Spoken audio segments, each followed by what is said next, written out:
Thank you for listening to our daily Bible reading lesson. Today's lesson is Take Heed to Thyself from Deuteronomy 2 through 4. In our reading yesterday, we find Moses is continuing to guide the people, instruct the people, encourage the people as they're about to enter into the promised land. And in the reading there in chapter 2 through 4, I want to notice in chapter 4 and verse 5 through 9 a passage that he tells them the glory which they are to have and how it ought to be an ensign shining out to the world round about. And I think there's a great lesson we can learn from that.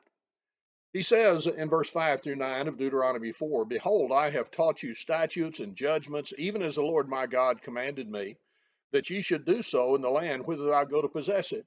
Keep therefore and do them, for this is your wisdom and your understanding in the sight of the nations, which shall hear all these statutes and say, Surely this great nation is a wise and understanding people. What nation is there so great, who hath God so nigh unto them, as the Lord our God is in all things that we call upon him for? And what nation is there so great, that hath statutes and judgments so righteous as all this law which I set before you this day? Only take heed to thyself, keep thy soul diligently, lest thou forget the things which thine eyes have seen, lest they depart from thine heart all the days of thy life, but teach them to thy sons and thy sons' sons. I mean, you look at that, and he says the realization that you need to have is that the way you live, the way you react, is a reflection of what the world roundabout sees. He says, this is your wisdom and understanding in the sight of the nations. But he also implores them to consider, what nation is there so great? Who hath God so nigh unto them as the Lord our God is in all things that we call upon him? What nation is there so great that hath statutes and judgments so righteous as all this law which I set before you this day? Well, at that time, they were it.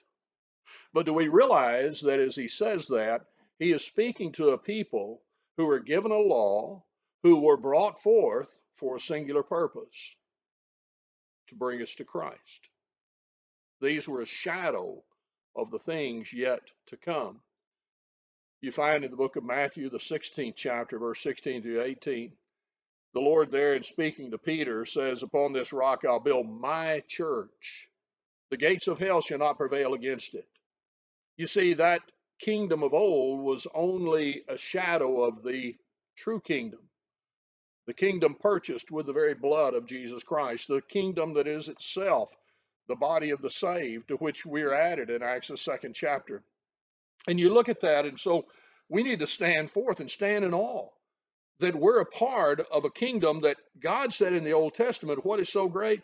And then he brought us to Christ, and we are able to be in that kingdom that Christ purchased with his own blood. None greater ever will be. For that kingdom, as he said, the gates of hell shall not prevail against it. It's going to go to the end of the world. It won't end as did that former kingdom of the Israelites. And the law that's so great, Matthew 28:18 through 20, Jesus says that he has given all power, authority in earth, in heaven and earth. And he says, Go ye therefore and teach all nations. Remember, that old law was only to a singular people. The law that is there now, the new covenant law, is to the whole world, to all nations. And we're to teach others to observe those things. The Hebrew writer speaks of this in Hebrews, the 2nd chapter, in verse 1 through 3, how we ought to stand in awe of that law. He says we ought to give the more earnest heed to the things which we have heard, lest at any time we should let them slip. If the word spoken by angels was steadfast, there's a little tidbit that sometimes people don't realize. That Mosaic law, the law given to Moses on Mount Sinai, was given through angels in some form. But he says the word spoken by angels was steadfast. Let every transgression, disobedience receive just recompense or reward. How shall we escape if we neglect so great a salvation, which at first to be spoken by the Lord and was confirmed unto us by them that heard him? That's in Hebrews, the 2nd chapter, verse 1 through 3. In other words, Christ is that mediator. He will go on and expand on even more of that new covenant. The old taken out of the way, the new one is now there. So you think about that, and what we ought to think about as you go back to Deuteronomy 4 and then couple that up into Hebrews, the second chapter, and many other passages. Remember what he said in Deuteronomy 4? Take heed to thyself, keep thy soul diligently, lest thou forget the things which thine eyes have seen.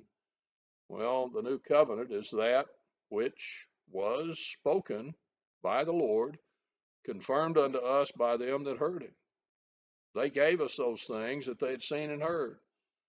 How much more should we keep our soul diligently, take heed unto ourselves, strive never to forget them, don't let them depart from our heart, and teach them to those who come after us. You know, Deuteronomy is an amazing passage. It shows the blessings of being a child of God then, but it really can't compare to what it means, the blessings and the opportunities of being a child of God today. What an amazing God we have, and what an amazing life we will have if we take heed unto those things, don't let them depart, and teach them to others that they might continue. Thanks for listening, and you have a great day. Thank you again for joining us in this Bible study. We remind you, if you'd like to follow along in our daily Bible reading, the link below in the description of this video will give you the PDF so you can read right along with us. If you have any other questions or if you'd like information on a Bible study, contact us with the information provided on the screen before you.